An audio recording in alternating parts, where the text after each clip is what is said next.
আমাদেরকে কখনো ময়লা নিক্ষেপ করে, ডিম নিক্ষেপ করে, কখনো আমাদেরকে হ্যারাস করে রোডে দাঁড়িয়ে। আমরা তো একটা আইয়ামে জাহিলিয়াতের মধ্যে আছি। আমাদের এই সন্ত্রাস আমরা ইনশাল্লাহ আমরা এই আসনে ভেঙে, আমরা চাঁদাবাজি বন্ধ করতে চাই। যে চাঁদাবাজ করবে তার হাত পা ভেঙে দিব, যে সন্ত্রাস করবে তার হাত পা ভেঙে দিব। ঢাকা 8-এ আমরা চাঁদাবাজদের বিরুদ্ধে যুদ্ধ ঘোষণা করেছি। ঢাকা 8-এ আমরা মাদকের বিরুদ্ধে যুদ্ধ ঘোষণা করেছি। ঢাকা 8-এ আমরা সন্ত্রাসের বিরুদ্ধে যুদ্ধ ঘোষণা করেছি।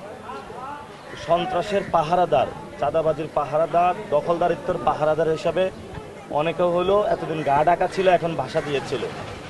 ফলত তারা আমাদেরকে কখনো ময়লা নিক্ষেপ করে, ডিম নিক্ষেপ করে, কখনো আমাদেরকে হ্যারাস করে রোডে দাঁড়িয়ে। আমাদের এই যুদ্ধ চলমান থাকবে।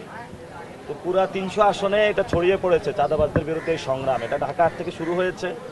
ইনশাল্লাহ পুরো বাংলাদেশের মানুষের মুখে মুখে একটাই কথা, এবার ইলেকশনে 11 দলীয় জোট চাঁদাবাজদের বিরুদ্ধে দাঁড়িয়েছে এবং চাঁদাবাজদের বিরুদ্ধে ইনশাল্লাহ 11 দলের জয় হবে এবং তারা সরকার গঠন করবে।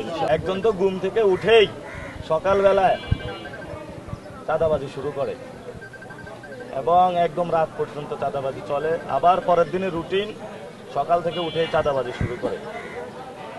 চাঁদাবাজের এই সন্ত্রাস আমরা ইনশাল্লাহ আমরা এই আসনে ভেঙে দেব। আপনার নামে যদি এখন মামলা হয়, মানে সিনিয়র প্রার্থীদেরকে নিয়ে উল্টাপাল্টা কথা বলার জন্য, কি উল্টাপাল্টা কথা?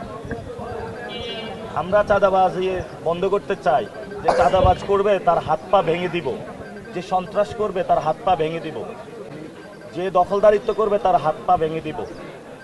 কারণ জনগণের হাত পা ভাঙতে আসেন, তাহলে আপনার জনগণ বসে থাকবে কেন? এই জন্য আমরা বলছি যে আমরা তো একটা আইয়ামে জাহিলিয়াতের মধ্যে আছি, যেখানে একটা ব্যবসায়ীকে উঠিয়ে নেওয়া হয়। আমাদের নির্বাচনী কার্যক্রম করব, সেখানে হলো আমাদের উপর অ্যাটাক হয়, কোনো বিচার পাই না আমরা। এই জন্য আমরা একটি সুন্দর সমাজের ডাক দিচ্ছি সবাইকে, যারা এতদিন যা করেছেন চাঁদাবাজি, সন্ত্রাস, দুর্নীতি, এবার হলো মসজিদের ইমামের কাছে যান।